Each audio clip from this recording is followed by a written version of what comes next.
ಶಶಿರೇಖಾ, ನಿಮ್ಮ ತಂದೆ ಬಲರಾಮದೇವನ ಅಪೇಕ್ಷೆಯಂತೆ ನಿನ್ನನ್ನು ದೊಡ್ಡಪ್ಪ ದುರ್ಯೋಧನನ ಮಗ ಲಕ್ಷ್ಮಣ ಕುಮಾರನಿಗೆ ಕೊಟ್ಟು ಲಗ್ನ ಮಾಡಬೇಕೆಂದು ನಿಶ್ಚಯವಾಗಿತ್ತು.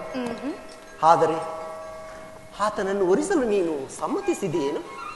ಹಾಗೆ ಆತನ ನನ್ನನ್ನು ವರಿಸಲು ಸಮ್ಮತಿಸಿ ಬಿಟ್ಟಿದ್ದರೆ ಈ ಶಶಿರೇಖೆಯು ಈ ಸಿಡಿಲ ಮರಿ ಅಭಿಮನ್ಯುವಿಗೆ ಅರ್ಧಾಂಗಿ ಆಗುತ್ತಿದ್ದಳೆ.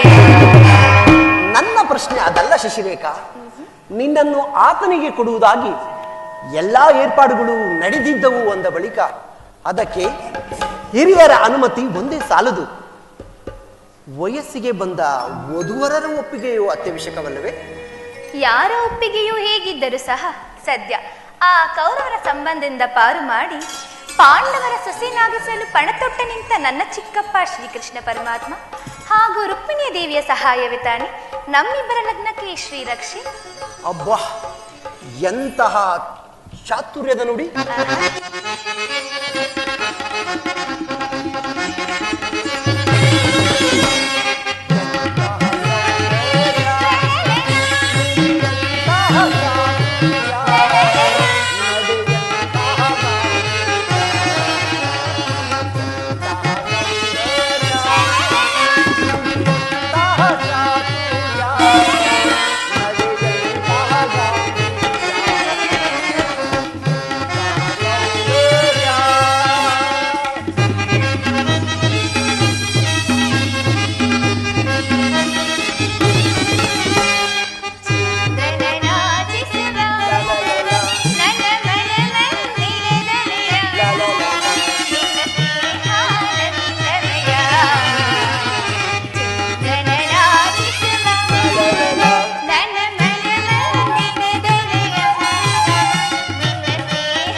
ನೀನು ಕೊಂಡಾಡಬೇಕಾಗಿರುವುದು ಮಾವ ಶ್ರೀಕೃಷ್ಣ, ಅತ್ತೆ ರುಕ್ಮಿಣಿ ದೇವಿಯರನ್ನು ಮಾತ್ರವಲ್ಲ ಶಶಿರೇಖಾ.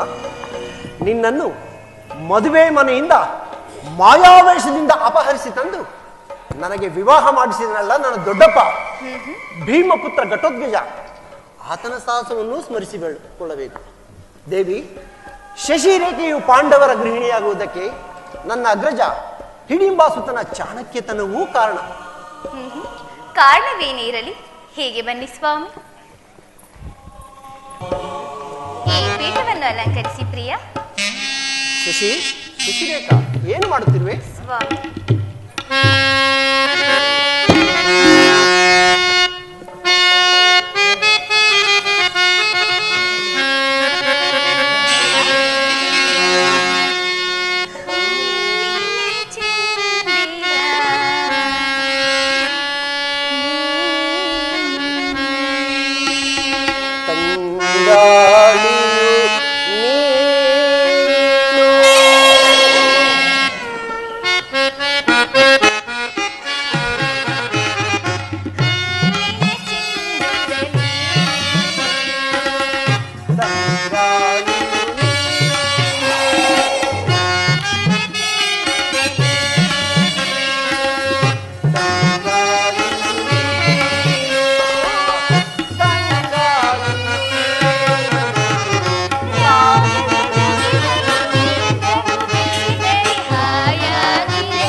ಶಶಿರೇಖಾ, ಸ್ವಾಮಿ, ಸೇವಿಸುವ ಪ್ರತಿಯೊಂದು ಪದಾರ್ಥದ ಮೇಲೆಯೂ ತಿನ್ನುವವರ ಹೆಸರನ್ನು ಬರುತ್ತಿರ್ತಾರೆ ಆ ಭಗವಂತರು. ಹಾಗೆ ಉತ್ತರೆ ಶಶಿರೇಖೆ ಅಭಿಮನ್ಯುವಿನ ಸಂಬಂಧ ಹೀಗೆ ಜರುಗಬೇಕೆಂದು ರಚಿಸಿರಬಾರದೇಕೆ? ಸತ್ಯ, ನಿನ್ನ ನುಡಿಯು ಅಕ್ಷರಶಃ ಸತ್ಯ ಶಶಿರೇಖಾ. ನಿನ್ನ ಚಿಕ್ಕಪ್ಪ ಅಂದರೆ ನನ್ನ ಸೋದರ ಮಾವ ಶ್ರೀಕೃಷ್ಣನ ಪ್ರೇರಣೆಯಿಂದ ಕೈ ಹಿಡಿದಿರುವ ನಿನ್ನನ್ನು ಹಾಗೂ ಉತ್ತರೆಯನ್ನು ಎರಡು ಕಣ್ಗಳಂತೆ ಕಾಪಾಡಿಕೊಳ್ಳುತ್ತೇನೆ ಶಶಿರೇಖಾ.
ಪಿತೃದೇವೋ ಭವ.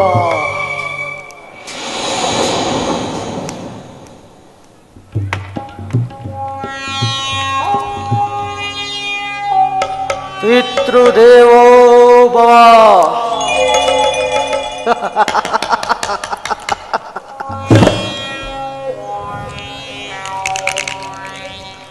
ಪಿತೃ ದೇವೋ ಭವ.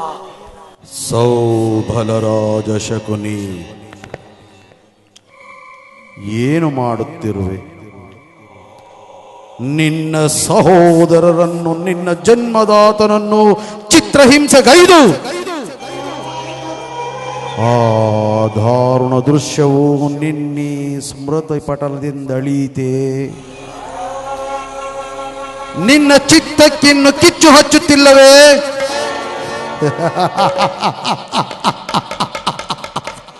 ದಾಳಗಳು,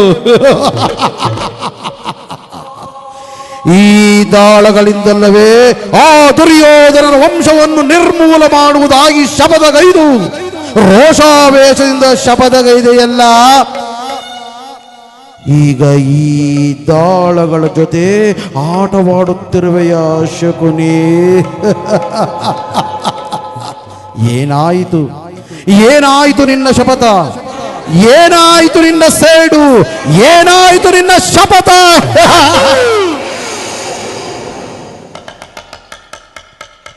ಏನಿ ಕುಕ್ಷಿ ಬಗೆವ ಗುವಕ ಕಂಠದ ಕರ್ಕಶ ಕೇಕೆ,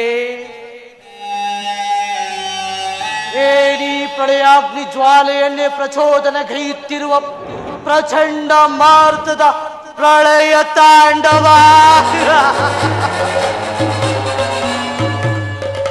ಈ ಅಖಂಡ ಭರತ ಖಂಡಕ್ಕೆ ಕುಹಕ ಕುಕ್ಷಿ ಕಥೆಯ ಪ್ರವೀಣ, ಮಾತ್ಸರ್ಯದ ಮಹಾನಿಪುಣ, ಈ ಸೌಬಲರಾಜ ಶಕುನಿಯೊಡನೆ ನಿಮ್ಮಗಳ ಸರಸ ಸಲ್ಲಾಪ.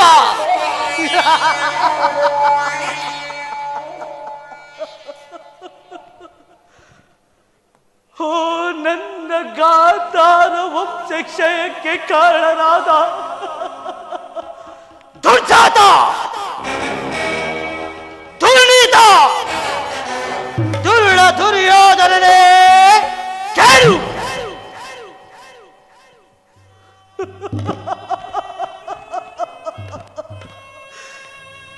ಅಂದು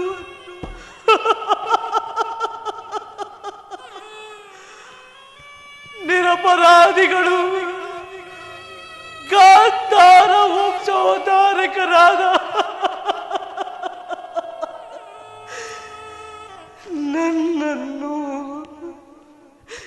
ನನ್ನ 99 ಮಂದಿ ಸಹೋದರರನ್ನು ಕತ್ತಲೆಯ ಕಾರಾಗೃಹದಲ್ಲಿರಿಸಿ, ಕತ್ತಲೆಯ ಕಾರಾಗೃಹದಲ್ಲಿರಿಸಿ ನೀನು ನೀಡುತ್ತಿದ್ದ ಕಟು ಶಿಕ್ಷೆಯನ್ನು ಸ್ಮರಿಸಿಕೊಂಡರೆ, ಕಟು ಶಿಕ್ಷೆಯನ್ನು ಸ್ಮರಿಸಿಕೊಂಡರೆ ಅಬ್ಬಾ, ನನ್ನ ಗುಂಡಿಗೆಯು ನಡುಗುತ್ತಿರುವುದು, ಕೈ ಕಾಲುಗಳು ಕಂಪಿಸುತ್ತಿರುವುದು, ರಕ್ತವು ಕುದಿಯುತ್ತಿರುವುದು.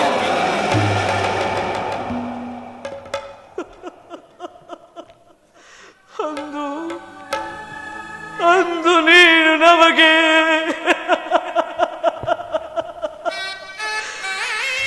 ಒಂದು ಇಡೀ ಅನ್ನ, ಒಂದು ಒಳೆ ನೀರನ್ನು ನೀಡುತ್ತಿದ್ದೆ ಸುಯೋಧನ, ನೀಡುತ್ತಿದ್ದೆ.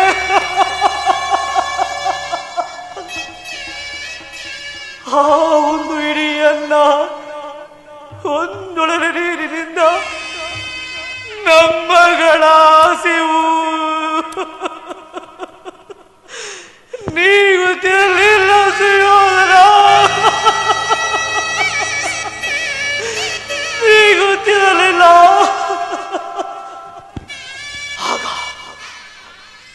ಆಗ ಅವರೆಲ್ಲರೂ ಒಟ್ಟಾಗಿ ಸೇರಿ ನಿರ್ಧರಿಸಿ ನನಗೆ ಉಣಬಡಿಸಿ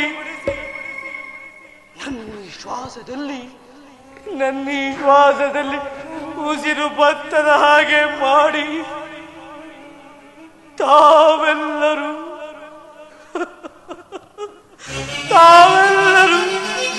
ಒಬ್ಬೊಬ್ಬರಾಗಿ ಹತರಾದರು ಸುಯೋಧನ ಹತರಾದರು.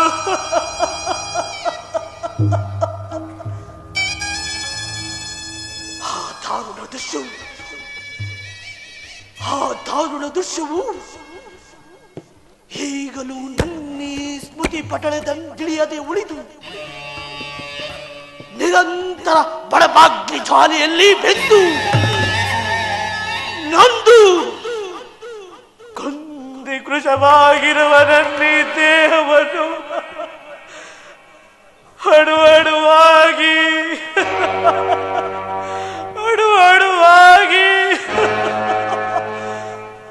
ತುಂಡರಿಸಿದರು. ಪ್ರತಿಕಾರಕ್ಕೆ ಪ್ರತಿಕಾರ, ಸೇಡಿಗೆ ಸೇಡು, ಮೋಸಕ್ಕೆ ಮೋಸ, ರಕ್ತಕ್ಕೆ ರಕ್ತ ಎಂಬ ಆಶ್ಚರ್ಯ ಹೊರತಾಗಿ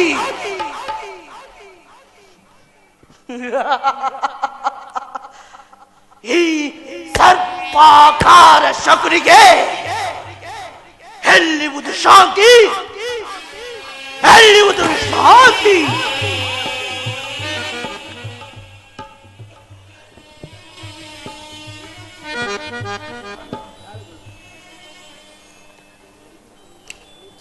ದಾಳುಗಳು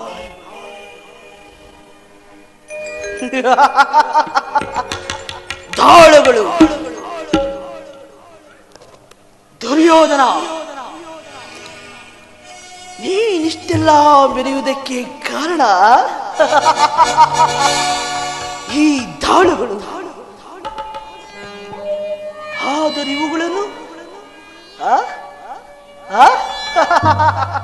ಆದರೆ ಇವುಗಳನ್ನು ಬರೀ ದಾಳಗಳೆಂದರಿತೆಯಾ ಮರುಳೆ? ಇಲ್ಲ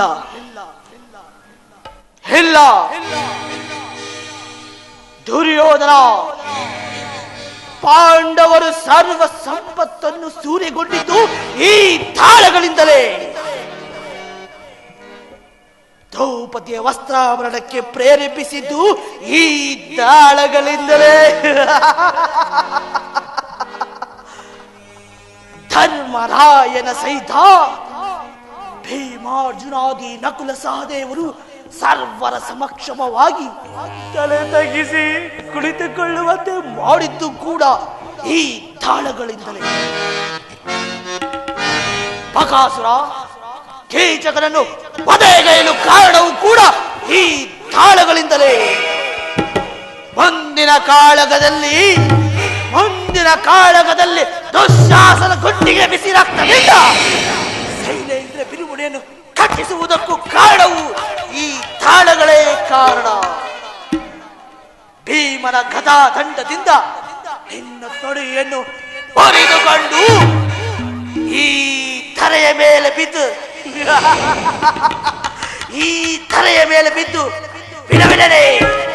ವಿಲವಿಲನೆ ಒತ್ತಾಡಿ ಪ್ರಾಣವನ್ನು ನೀಗುವುದು ಕೂಡ ಈ ದಾಳಗಳ ಮುಖೇನವೇ. ಕಡೆಗೆ ಯಥೋ ಧರ್ಮ ತಥೋ ಜಯ,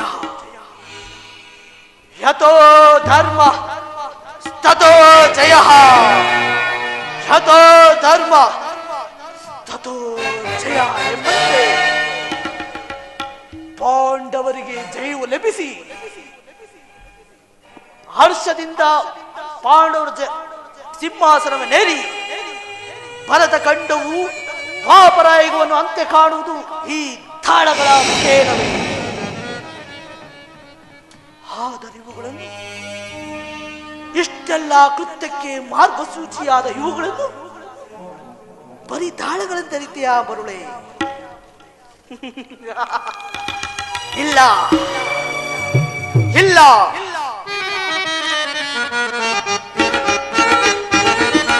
ತಾಳಗಳೆಲ್ಲವೋ ಮರುಳೆ ಇವುಗಳ ತಾಳಗಳೆಲ್ಲವೋ ತಾಳಗಳೆಲ್ಲವೋ ಮರುಳೆ ಇವುಗಳ ತಾಳಗಳೆಲ್ಲವೋ ಜನ್ಮದ ನನ್ನೊಳಗೊಂಡ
ತೀರ್ಪುಗಾರ ಶ್ರೀಕೃಷ್ಣನ ಎದುರು ಮರ್ಮಾಂಗದ ನಿನ್ನ ತಲೆಯನ್ನು ಮುರಿಸಿ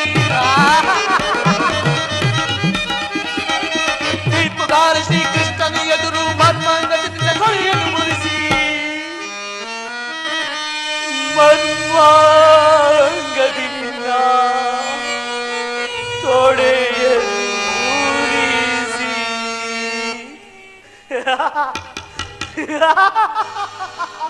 ತಾಳಗಳೆಲ್ಲವೋ ಮರುಳೆ ಇವುಗಳ ತಾಳಗಳೆಲ್ಲವೋ ತಾಳಗಳೆಲ್ಲವೋ ಮರುಳೆ ಇವುಗಳ ತಾಳಗಳೆಲ್ಲವೋ ಸನ್ಮದಾದ ನನ್ನೊಳಗೊಂಡ ಎನ್ನನುಜರದೆ ನಗಗಳು ಸನ್ಮದಾದ ನನ್ನೊಳಗೊಂಡ ಎನ್ನನುಜರದೆ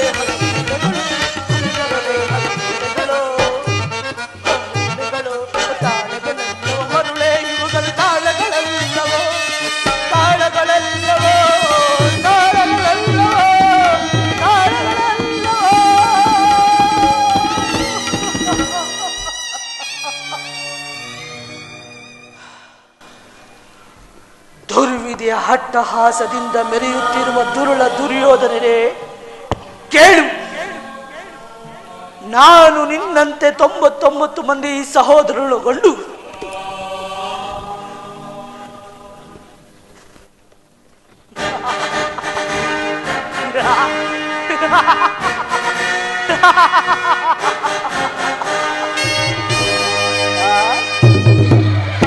ಏಕಚಕ್ರಾಧಿಪತ್ಯವನ್ನು ಸ್ಥಾಪಿಸಿ ಸಮಸ್ತ ಸಾಮಂತ ರಾಜರುಗಳಿಂದ ಹೋಲೈಸಿಕೊಂಡು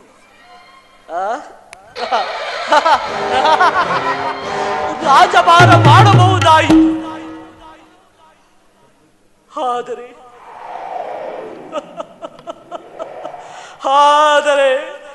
ನನ್ನೀ ಬಯಕೆ ಎಲ್ಲವೂ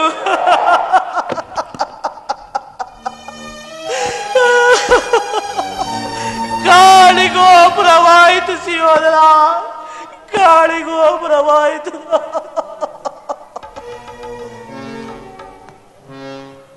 ಆದರೂ ಚಿಂತೆ ಇಲ್ಲ ದುರ್ಯೋಧನ, ನಾನು ನಿನ್ನೊಡನೆ ಸೇರಿ ಹಡಿಗಡಿಗೂ ಅಡ್ಡಗಟ್ಟಿ ಮುಳ್ಳನ್ನು ಮುಳ್ಳಿಂದಲೇ ಕಿತ್ತೆಸೆಯಬೇಕು, ವಜ್ರವನ್ನು ವಜ್ರದಿಂದ ಛೇದಿಸಬೇಕು.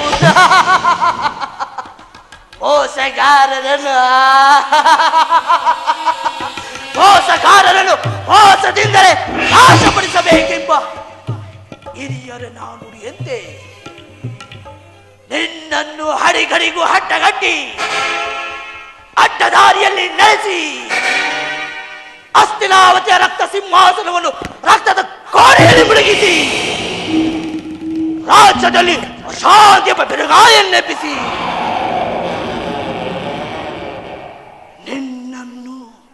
ನಿನ್ನ 99 ಮಂದಿ ಸಹೋದರರನ್ನು ನಾಶಪಡಿಸದವರದಾಗಿ ಈ ಸರ್ಪಾಕಾರ ಶಕುನಿಗೆ ಎಲ್ಲಿವುದು ಶಾಂತಿ, ಎಲ್ಲಿವುದು ವಿಶ್ರಾಂತಿ? ಅಣ್ಣ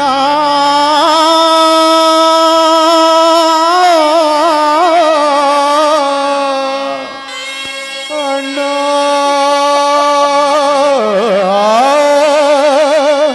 ಅಣ್ಣ ಅಣ್ಣ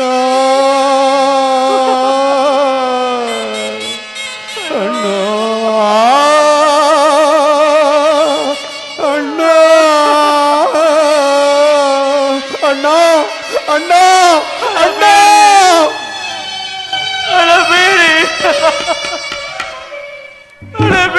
ತಪ್ಪಾಗಿ ಸಹೋದರರೇ, ಅಳಬೇಡಿ. ದುರ್ಯೋಧನ ವಂಶವನ್ನು ನಿರ್ಮೂಲಗೈದು ನಿಮಗೆ ನರಕದಲ್ಲಿ ನಿರಾಂಜನವನ್ನು ಮಾಡಿಸುವೆನು. ದುರ್ಯೋಧನ ನರಕದ ಭಯಂಕರ ಹಿಂಸೆಗಿಂತಲೂ ಕುರುಕ್ಷೇತ್ರ ಯುದ್ಧದಲ್ಲಿ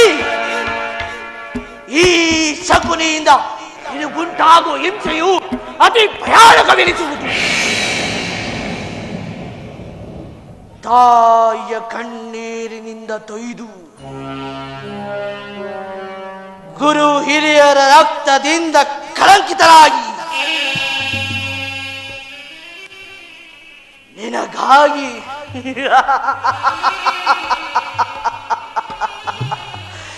ನಿನಗಾಗಿ ನೆಟ್ಟಿಸುರು ಬಿಡುವರೆಲ್ಲರೇ ನೇರವಾಗಿ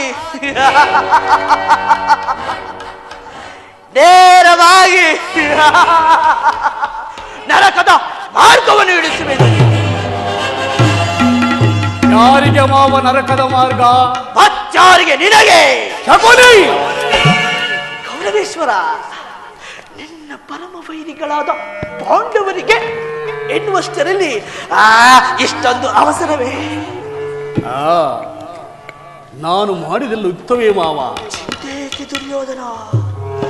ಜಯದ್ರಥ ಕೃತವರ್ಮಾದಿಗಳು ಸೈನ್ಯ ಸಮೇತಾಗಿ ನಿನ್ನ ಪಕ್ಷ ವಹಿಸಲು ಬಂದಿರುವನೆಂದು ದೂತನೆಂದು ಸಮಾಚಾರವನ್ನು ತಂದನಲ್ಲವೇ?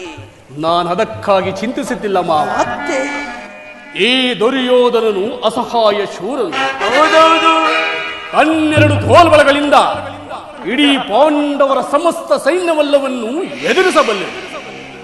ಆದರೆ ಈ ಜ್ಞಾತಿ ಹಿಂಸೆ, ಸೊಯುತ್ತ ಕಲಹ ಇವು ಉಚಿತವೇ ಮಾವ. ಆ ದಿನ ನಾನು ದ್ವಾರಕೆಗೆ ಹೋಗಿದ್ದಾಗ ಯುದ್ಧವು ಅಧರ್ಮವೆಂದು ಕೃಷ್ಣನು ಎಷ್ಟೋ ವಿಧವಾಗಿ ಹೇಳಿದೆ. ಆದರೆ ನಾನು ಅವನ ಮಾತನ್ನು ನಿರಾಕರಿಸಿದೆ.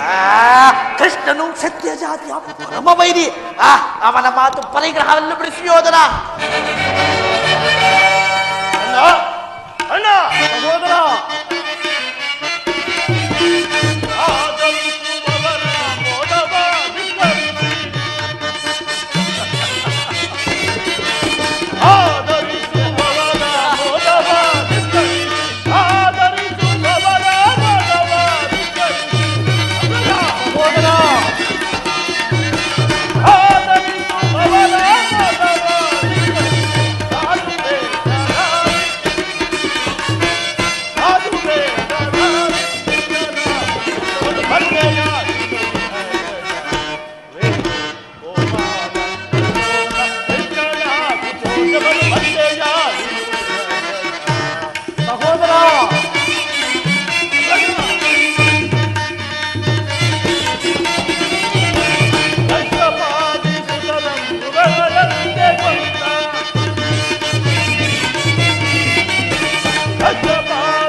ಅಗ್ರಜ, ಸಹೋದರ, ಕೃಷ್ಣನು ಹಸ್ತಿನಾವತಿಗೆ ಬಂದಿರುವನಂತೆ. ನಾಳಿನ ಪ್ರಾತಃಕಾಲ ರಾಜ್ಯಸಭೆಯಲ್ಲಿ ಶಾಂತಿ ಸಂಧಾನವನ್ನು ನಡೆಸುವಂತೆ ಅಣ್ಣ, ಶಾಂತಿ ಸಂಧಾನವನ್ನು ನಡೆಸುವಂತೆ. ಏನು ಕೃಷ್ಣನು ಅಮರಾವತಿಯಲ್ಲಿ? ಹೋಗು ಸಹೋದರ, ಅತಿಥಿ ಸತ್ಕಾರಕ್ಕೆ ಸಿದ್ಧನಾಗು. ಅಗ್ರಜ, ಸಹೋದರ, ಕೃಷ್ಣನು ನಮ್ಮ ಸತ್ಕಾರವನ್ನು ನಿರೀಕ್ಷಿಸುವುದಿಲ್ಲ. ಆತನು ಆಗಲೇ ರಾಜಪ್ರಾಸಾದವನ್ನು ದಾಟಿ ಆ ದರಿದ್ರ ವಿದುರನ ಮರುಕು ಜೋಪಡಿಯನ್ನು ಆಶ್ರಯಿಸುವಂತೆ ಎಷ್ಟೊಂದು ಅವಹೇಳನವಲ್ಲ ಪ್ರಿಯ ಸಹೋದರ. ಯದುಪತಿಯು ಭಕ್ತ ಪರಾಧೀನ. ವಿದುರನಂತ ಭಕ್ತರು ಆತನಿಗೆ ಮತ್ತಾರಿರುವರು. ಈ ದಿನ ಭಕ್ತನ ಸತ್ಕಾರವನ್ನು ಸ್ವೀಕರಿಸಿ ನಾಳೆ ನಮ್ಮ ಮಂದಿರಕ್ಕೆ ಬಂದೇ ಬರುವುದು. ನೀನು ಚಿಂತಿಸಬೇಡ. ನಡೆ ಸಹೋದರ.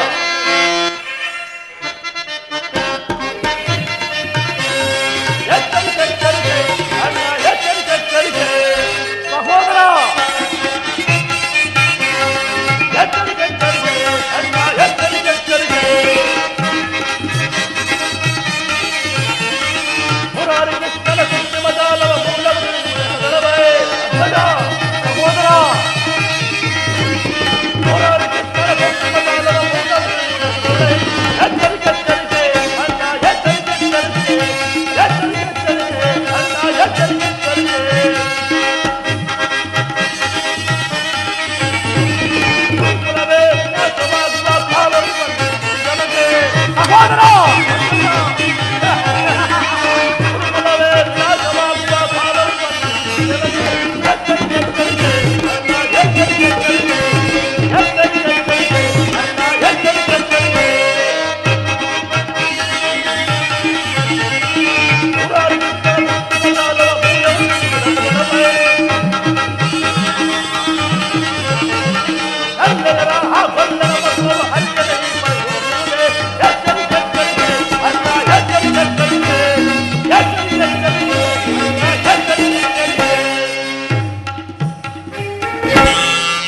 ಅಗ್ರಜ, ಸಹೋದರ, ಆ ತಂತ್ರಕೃಷ್ಣನ ಕೃತ್ರಿಮ ಜಾಲಕ್ಕೆ ನೀನೇನಾದರೂ ಸಮ್ಮತಿಸಿ ನಾಳಿನ ರಾಜ್ಯಸಭೆಯಲ್ಲಿ ಸಂಧಿಗೆ ಒಪ್ಪಿಕೊಂಡೆಯಾದರೆ ನಮ್ಮಗಳ ಸರ್ವನಾಶಕ್ಕೆ ನೀನೇ ಕಾರಣನಾಗುವೆ. ಸಹೋದರ,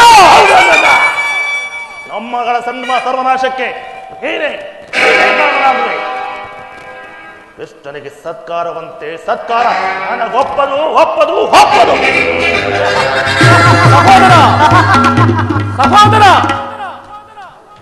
ಅಬ್ಬ ಅಭಿಮಾನಶಾಲಿಯಾದ ಈ ನನ್ನ ಸಹೋದರನು ಸಮಾಧಾನ ಮಾಡುವುದು ನನಗೂ ಒಂದೊಂದು ಸಾರಿ ದುಸ್ಸಾಹವೆನಿಸುವುದು. ಈಗೇನು ಮಾಡುವುದು ಮಾವ? ಕೃಷ್ಣನ ಸಂಧಾನಕ್ಕೆ ಸಮ್ಮತಿಸುವುದೇ ಅಥವಾ ಕೃಷ್ಣನು ಶಾಂತಿಗಾಗಿ ಇಲ್ಲಿಗೆ ಬಂದವನೆಂದು ಭಾವಿಸಿಯ ಸುಯೋಧನ? ಮತ್ತೆ ಇದ್ದರೆ ಕೌರವೇಶ್ವರನ ಸಾರ್ವಭೌಮನ ವೈಭವನ ತುಣೀಕರಿಸಿ ಆ ದಾಸಿ ಪುತ್ರನ ವಿದುರ ಮುರುಕು ಜೋಪಡೆಯನ್ನು ಆಶ್ರಯಿಸುತ್ತಿರುವನೇ. ಪ್ರಾರಂಭದಿಂದಲೇ ಸಹಿಸಲಾದಂತ ಈ ಅಪಮಾನ, ಭಕ್ತಿ ವೈರಾಗ್ಯಗಳ ನೆಪದಿಂದ ವಂಚಿತನಾಗಿ ನೀನು ಇಷ್ಟೊಂದು ಅಪಮಾನವನ್ನು ಹೇಗೆ ಸಹಿಸುವೆ ಸುಯೋಧನ? ಹೇಗೆ ಸಹಿಸುವೆ? ಮಾವ, ಕೃಷ್ಣನಲ್ಲಿ ನಿನಗೆ ಇಷ್ಟೊಂದು ದ್ವೇಷವೇಕೆ? ಕೃಷ್ಣನು ಕ್ಷತ್ರಿಯ ಜಾತಿಯ ಕಳಂಕ ಸ್ವರೂಪನು. ಭರತ ವರ್ಷದಲ್ಲಿ ಕ್ಷತ್ರಿಯರನ್ನೇ ನಿರ್ಮೂಲ ಮಾಡಲೆಂದು ತಾನು ಅವತರಿಸುವನು. ಅವನ ವೈರಾಗ್ಯ ಪ್ರದರ್ಶನಕ್ಕೆ ಮರುಳಾಗಿ ಅವನನ್ನು ಭಗವಂತನ ಸ್ವರೂಪವೆಂದು ಪೂಜಿಸುವರು. ಅವರನ್ನೇ ಸಂಹರಿಸುವನು. ಜರಾಸಂಧ, ಶಿಶುಪಾಲಾದಿಗಳಿಗೂ ನಿನಗೆ ಎಂತಹ ಮಿತ್ರರಾಗಿದ್ದರು. ಹೌದು ಮಾವ. ಕಾರಣವಿಲ್ಲದೆ ಅವರನ್ನು ಸಂಹರಿಸಿದನು. ಕಂಸನನ್ನು ಅತಿಸಿ ಹರಳು ಬದುಕನಾದ ಉಗ್ರಸೇನು ನೆಪ ಮಾತ್ರಕ್ಕೆ ಸಿಂಹಾಸನ ಮೇಲೆ ಕೂರಿಸಿ ರಾಜಲಕ್ಷ್ಮಿಯನ್ನು ತಾನು ವಶಪಡಿಸಿಕೊಂಡವನು. ಇಂಥವನಿಗೆ ಮಣ್ಣನೇ ಕುರುರಾಜ. ಹಾಗಾದರೆ ನನ್ನನ್ನೇಕೆ ಆ ದಿನ ದ್ವಾರಿಕೆಗೆ ಕಳುಹಿಸಿದೆ? ಆ ನಂದ ಗೋಪಾಲನ ಬಳಿಯಲ್ಲಿ ಸಂಧ್ಯಾಚನೆ ಮಾಡುವುದು ಈ ದುರ್ಯೋಧನನಿಗೆ ಉಚಿತವಾದ ಕಾರ್ಯವೇ? ಅದಕ್ಕೊಂದು ಉದ್ದೇಶವಿತ್ತು ಸುಯೋಧನ. ಏನಾ ಉದ್ದೇಶ? ಕಾಳ ಸರ್ಪದ ವಿಷದ ಅಲ್ಲನ್ನು ಬಿದ್ದು ಬಳಿಕಾದರ ಬಳಿ ಸರಸ ಮಾಡಬಹುದು ಅಲ್ಲವೇ ಮಾವ?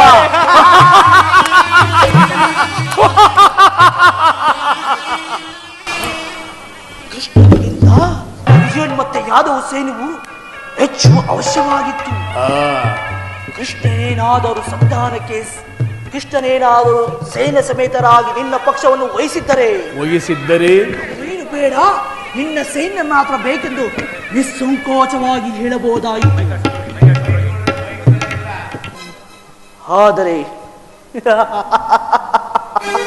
ಆದರೆ ಅರ್ಜುನನು ನಿನ್ನ ಸಂಕಟದಿಂದ ಪಾರು ಮಾಡಿದನು. ಸುಯೋಧನ ಪಾರು ಮಾಡಿದನು.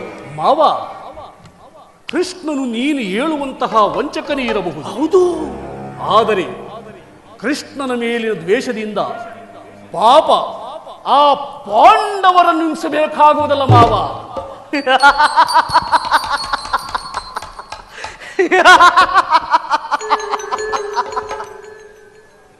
ಪಾಪ, ಪುಣ್ಯ, ದಯೆ, ದಾಕ್ಷಿಣ್ಯ ಇವುಗಳನ್ನು ಎಲ್ಲಿಂದ ಕಲಿತ ಸಾರ್ವಭೌಮ?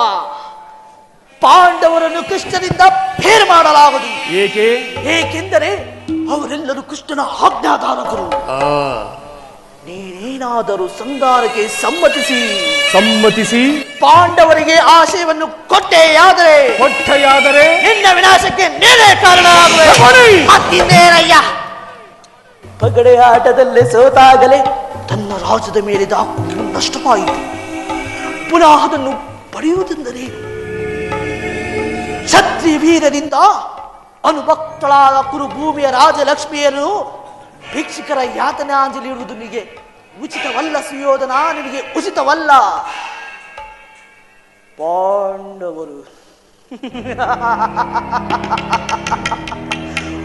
ಪಾಂಡವರು ರಾಜ್ಯಕ್ಕಾಗಿ ಹಂಬಲಿಸುತ್ತಿದ್ದರೆ ರಣಕ್ಷೇತ್ರದಲ್ಲಿ ಸೆಣಸಿ ವಿಜಯಲಕ್ಷ್ಮಿಯನ್ನು ಕೈ ಹಿಡಿಯಲಿ. ಅದನ್ನು ಬಿಟ್ಟು ಈ ಮೇಲಿಂದ ಮೇಲೆಗೆ ಈ ದೈನ್ಯಾರುತಿ ಏಕೆ? ದೇಹಿ ದೇಹಿ ದೇಹಿ ಎಂದು ಸರಿಯಾಗಿ ಹೇಳಿದೆ ಸೌಬಲ ರಾಜ. ಯುದ್ಧದ ಹೊರತಾಗಿ ಆ ಪಾಂಡವರಿಗೆ ಸೂಜಿ ಮನೆಯಷ್ಟು ಜಾಗವನ್ನು ಕೊಡುವುದಿಲ್ಲ. ಅಷ್ಟು ಮಾತ್ರವಲ್ಲ ಸುಯೋಧನ, ಸಂಧಿಯ ನೆಪದಿಂದ ಬಾರಿಗೂ ತನ್ನ ಪ್ರತಿಷ್ಠೆಯನ್ನು ತೋರುತ್ತಿರುವ ಆ ಕೃಷ್ಣನಿಗೆ ತಕ್ಕ ಪ್ರಾಯಶ್ಚಿತವಾಗಲೇಬೇಕು ಅಲ್ಲವೇ ಮಾವ? ಆಗಲೇಬೇಕು.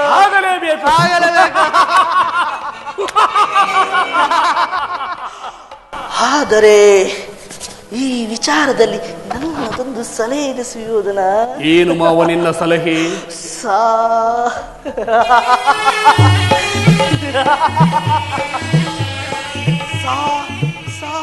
ಸಮಯ ಬಂದಾಗ ಜ್ಞಾಪಿಸಿಕೊಳ್ಳುವೆ. ಆಗಲಿ ಮಾವ, ನಿನ್ನ ಸಲಹೆ ಹೊರತು ಈ ದುರ್ಯೋಧನನು ಏನನ್ನು ಮಾಡುವುದಿಲ್ಲ. ನಡೆ ಮಾವ, ನಡೆ.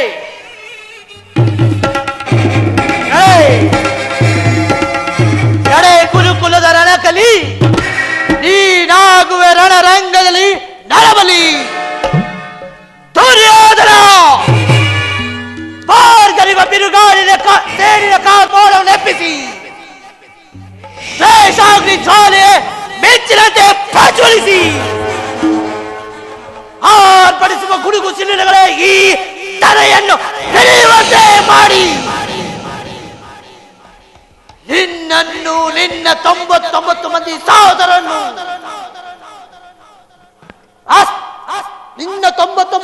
ಸಹೋದರನ್ನು ಹಸ್ತಿನಾವತಿಯ ರಕ್ತ ಸಿಂಹಾಸನ ಉಡುಗಿಸಿ ಬಿಡುವೆನು.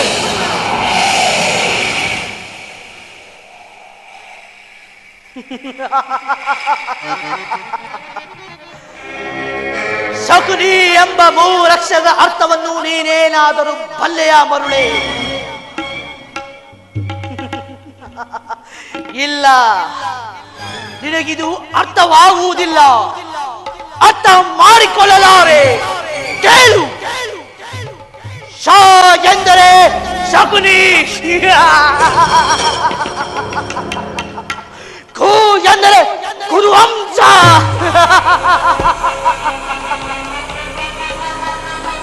ನೀ ಎಂದರೆ ನಿರ್ಮೂಲನ. ಕುರುವಂಶ ನಿರ್ಮೂಲನ.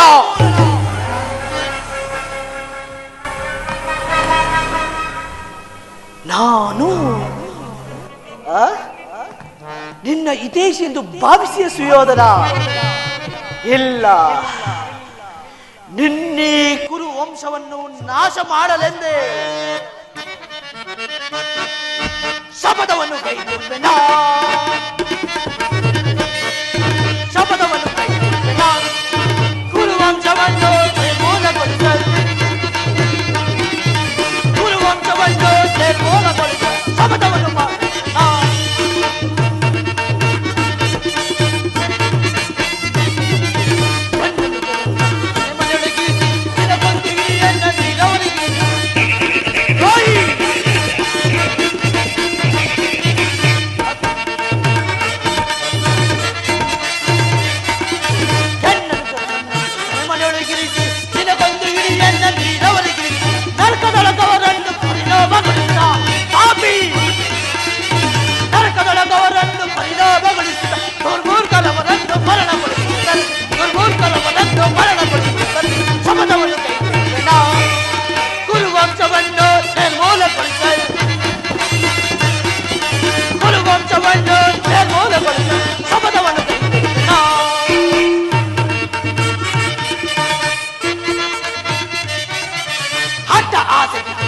ಸರ್ಪದಂತೆ ಕೊಕ್ಕೆ ಕಲ್ಲುವನ ತಪ್ಪನ ಹಾಕಿನಂತೆ